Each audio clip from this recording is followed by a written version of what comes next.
প্রকাশ করেছেন। উনি কখনোই ফাঁস করেননি, আর এটা যে প্রকাশ করা হয় এটার একটা ডকুমেন্ট এই কলের মধ্যে আছে। এটা ঠিক কারোর সাথে ব্যক্তিগত ফোন কলও না। আমরা যদি অডিওটা শুনি তাহলে আমরা দেখব এটা আসলে একটা জমায়েত, ছোট সভার মধ্যে উনি কথা বলছেন, ওনার বক্তব্য শোনানো হচ্ছে। এবং আমরা শুনতে থাকলে দেখবো এটা সম্ভবত ডেনমার্ক আওয়ামী লীগের একটা ছোট সভা, সেখানে তিনি বক্তৃতা করছেন, রীতিমতো অন্যরাও ইন্টারাক্ট করছেন, অনেকে তাদের বক্তব্য দিচ্ছেন। এবং তার বক্তব্যের শুরুতে তিনি বলছেন, আমার বক্তব্য তোমরা রেকর্ড করতে পারো এবং প্রকাশ করতে পারো। আমরা এর আগে তার যখন ফোন কলগুলো আমাদের সামনে আসছিল, আমরা অনেকে এগুলোকে এআই বলে উড়িয়ে দেওয়ার চেষ্টা করছি, অনেকে হাসাহাসি করেছেন যারা এটা নিয়ে কথা বলতে চেয়েছেন। তো এখন কেউ বলতে পারেন তার শুরুতে যে উনি এই কথাটা বলছেন এটাও পুরোটা এআই দিয়ে হতে পারে। না, ব্যাপারগুলো এরকম না। ইনফ্যাক্ট আমরা কিছুদিন আগে ট্রাম্প নিয়ে তার যে বক্তব্য ছিল, সেই বক্তব্যের রিয়াকশনে ট্রাম্পের ছবি নিয়ে বের হওয়া, গ্রেফতার হওয়া, আবার মুহূর্তেই ভারতের মিডিয়াতে সেটা প্রকাশ করা, সবকিছুতে আমরা বুঝতে পারি এগুলো শেখ হাসিনার বক্তব্য। Not only that, BBC Bangla কয়েকদিন আগে একটা রিপোর্টে খুব স্পষ্টভাবে বলেছে যে ভারতের পদস্থ কর্মকর্তারা সরাসরি না বললেও, প্রকাশ্যে স্বীকার না করলেও, তারা নিশ্চিত করেছেন এগুলো শেখ হাসিনারই কণ্ঠস্বর। তাহলে আসলে আর কিছু বলার থাকে না। এবং তারা এটা বলছেন যে শেখ হাসিনার একটা স্পেসে একরকম কনফাইন্ড আছেন তার নিরাপত্তার স্বার্থে, কিন্তু তার যোগাযোগের সব রকম টুলস তার কাছে আছে, তার কথা বলা, তার ইন্টারনেটে কানেক্টেড হওয়া সব কিছুই আছে।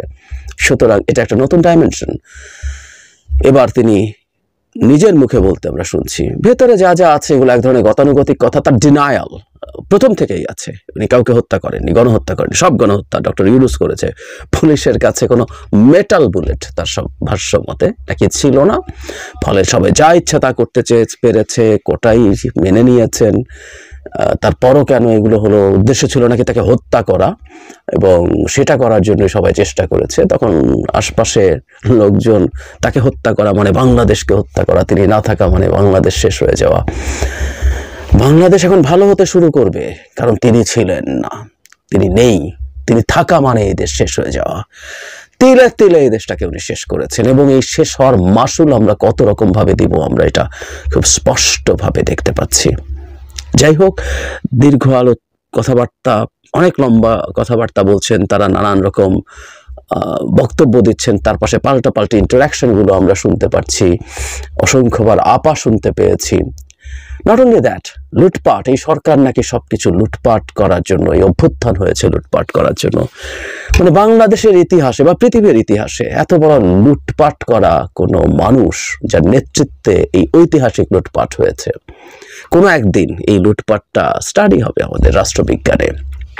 মাফিয়া স্টেট বানিয়ে কিভাবে স্টেটকে শেষ করা হয়েছে, তিনি লুটপাটের বক্তব্য দিচ্ছেন। এবং খুব ইন্টারেস্টিং, তিনি ডক্টর ইউনূসও নাকি চুরি করতে গেছেন, লুট করতে গেছেন গণভবনে। আমি জানি না আওয়ামী লীগের লোকজন কতটা শিশুতোষ, মানে প্রথম একবার নাকি লোকজন গিয়ে ওটাকে ছাত্র জনতা লুট করেছে, পরে শেষ হওয়ার পর যা বাকি আছে সেটা লুট করার জন্য ডক্টর ইউনূস গেছেন। আমরা ডক্টর ইউনূসকে যেতে দেখেছি, নিশ্চিতভাবে দেখেছি, এবং তিনি আসলে এটাকে যে একটা জাদুঘর হবে জুলাই অভ্যুত্থানের, সেটার কি হবে না হবে সেই পরিকল্পনা করতে গেছেন। কিন্তু ডক্টর ইউনূস গেছেন লুট করতে, এবং সেই কথা শুনে তার সভায় উপস্থিত লোকজন হই হই করে ওঠেন, উৎসাহ দেন। এই হলো আওয়ামী লীগ, এবং এই আওয়ামী লীগ আবার ফেরত আসতে চাইছে। যাই হোক, ফাইন, আমি আমি আমি আগেও বলেছি আওয়ামী লীগের শেখ হাসিনার এ ধরনের ফোন কল আরো আসুক, আসতে থাকুক, এগুলো আমাদেরকে হেল্প করবে, হেল্প করে। মানুষ কত নীচ, কত নিষ্ঠুর, কত বর্বর, প্রতিটা ফোন কল আমাদেরকে এগুলো স্মরণ করিয়ে দেয়। ন্যূনতম কোনো দুঃখবোধ, ন্যূনতম কোনো অপরাধ বোধ নেই। সুতরাং কেউ কেউ যদি বলেন আগে কি ভালো ছিলাম বা আগেই ভালো ছিলাম, মানে কারো বলার টেন্ডেন্সি আছে, এবং in most of the cases those people are paid, অথবা তারা আওয়ামী লীগের হালুয়া রুটির ভাগ পেয়েছিল আগে, কোনো না কোনো একটা তো বটেই।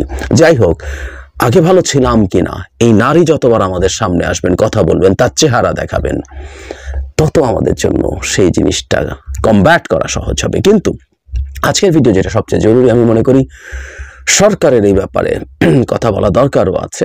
এটা নিয়ে বন্ধ হবে তা না, কিন্তু আমি প্রায় বলছি যে শেখ হাসিনা ওখানে আছেন এবং যা যা করছেন এটা ভারত সরকারের উপরে পাল্টা চাপ দেওয়ার জন্য কাজ করবে। সুতরাং সরকার এই কাজটা করবে এই উদ্দেশ্যে না যে এটার পর শেখ হাসিনার এসব বক্তব্য বন্ধ হবে। আমি বলছি এই বক্তব্যগুলো চালু থাকায় কোনো ক্ষতি নাই, বরং লাভই আছে।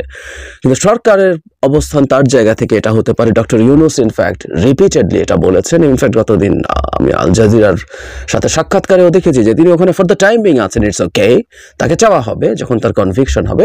কিন্তু সেখানে বসে তিনি যা যা করছেন, তিনি দেশের ভেতরে যেসব আদেশ দিচ্ছেন, বক্তব্য দিচ্ছেন, দেশে যা যা করতে বলছেন, যেমন এখানেও তিনি প্রবাস থেকে কি কি করা যাবে সেটার ইনস্ট্রাকশন দিচ্ছেন, কিভাবে বিদেশি রাজনীতিবিদ পার্লামেন্টারিয়ানদের সাথে খাতির টাতির করা যায়, করতে হবে, করে কিভাবে কি করতে হবে। মানে দেশপ্রেমিক জাতীয়তাবাদী শেখ হাসিনা, যিনি বিদেশি হস্তক্ষেপের বিরুদ্ধে কত কথা। অবশ্য ভারত তো বিদেশ না, ওটা বাপ কিংবা ওটা প্রভু, তাই দিল্লি আছে, আমরা আছি, ভারতকে তারা ম্যানেজ করে ফেলেছেন, ওটা দিয়ে আমেরিকাকে ম্যানেজ করে, ওটাই সমস্যা নেই। ভারত অবশ্য দেশ বিদেশ না, ভারত যেহেতু বাপ তাই ওটা আলাদা হিসাব। কিন্তু এত বিদেশের বিরুদ্ধে কথা সেই শেখ হাসিনার মুখে মজাই লাগে। ট্রাম্পের ছবি নিয়ে মিছিল করো, ইউরোপে যারা আছো তোমরা ইউরোপের রাজনীতিবিদ এবং পার্লামেন্টারিয়ানদের সাথে খাতির করো, সো দ্যাট এই যে বাংলাদেশে মানবাধিকার লঙ্ঘন হচ্ছে উনি উদাহরণ দিচ্ছেন, মত প্রকাশের স্বাধীনতার অভাব হচ্ছে, এসব কথাবার্তা বলছেন। কতজনের অ্যাক্রিডিটেশন কার্ড বাতিল করা হয়েছে। এই শেখ হাসিনাকে রিপোর্টার্স উইদাউট বর্ডার্স প্রিডেটার বলে, মানে শিকারী, সাংবাদিকদের জন্য প্রিডেটার হিসাবে এনলিস্ট করেছিলেন ইতিহাসে দুজন নারী, আরেকজন আমি ভুল না করলে ক্যারি ল্যাম, হংকংয়ের যিনি প্রশাসক ছিলেন, তাকে ইনক্লুড করেছিল সেই লিস্টে। এবং এরপর থেকে রিপোর্টার্স উইদাউট বর্ডার্সের সাইটে ভিপিএন ছাড়া আর কোনোদিন ঢোকা যায়নি। সেই শেখ হাসিনা মত প্রকাশের স্বাধীনতার কথা বলছে, ভালোই লাগে শুনতে, এর চেয়ে বড় কৌতুক হতে পারে না। যাই হোক, সরকারের যেটা উচিত এই জিনিসগুলো ডকুমেন্ট করে, এবং এই ভিডিও শুরুতে যেটা আছে প্রয়োজনে টেকনোলজিক্যালি এগুলোকে চেক করানো, যেগুলো এআই জেনারেটেড কিনা। যদি এআই জেনারেটেড না হয় এই ডকুমেন্ট দিয়ে, এটা এআই জেনারেটেড না কিন্তু এটা পরীক্ষা করিয়ে ডকুমেন্ট সহ ভারতের হাতে তুলে দেওয়া উচিত। তোমার দেশের মাটিতে বসে বাংলাদেশে অস্থিতিশীলতা এবং অস্থিরতা তৈরির চেষ্টা করছে শেখ হাসিনা। এতে ভারত কি কিছু করবে না, কারণ এগুলো ভারতের পরিকল্পনা। এগুলো ইন্ডিয়ায় বসে ইন্ডিয়ার সাথে পরিকল্পনা করে, ইন্ডিয়ার গোয়েন্দা সংস্থার সাথে পরিকল্পনা করেই এগুলো করছেন। ভারত তো চায় অস্থিতিশীলতা হোক, কিন্তু আমরা যখন এই কথাগুলো রিপিটেডলি তাদের কাছে পৌঁছে দিতে পারবো, আমরা চাপ তৈরি করতে পারবো, আমরা ইন্টারন্যাশনালি এই জিনিসগুলো ক্যাম্পেইন করতে পারবো উইথ দ্য ডকুমেন্টস। আবারও বলছি, বললেই হবে না, এই ডকুমেন্টগুলো বিভিন্ন জায়গায় পৌঁছে দেয়া, বিভিন্ন দূতাবাসে পৌঁছে দেয়া, শেখ হাসিনা কি করছে। এই জিনিসগুলো অন্তত আমাদের কূটনৈতিক অবস্থানগুলোকে স্ট্রঙ্গার করতে সাহায্য করবে। সরকার যাতে এগুলো গাফিলতি না করে, হেলাফেলা না করে। আমরা এই সরকারের পাল্টা ন্যারেটিভ তৈরি, পাল্টা প্রোপাগ্যান্ডা তৈরি উইথ দ্য ডকুমেন্টস, ফ্যাক্টের উপরে আমাদের সমস্যার কিছু নাই, কারণ সত্য আমাদের পক্ষে আছে। কিন্তু আমরা অনেক ক্ষেত্রে হয়তো দুর্বলতা দেখাচ্ছি, এবং আমার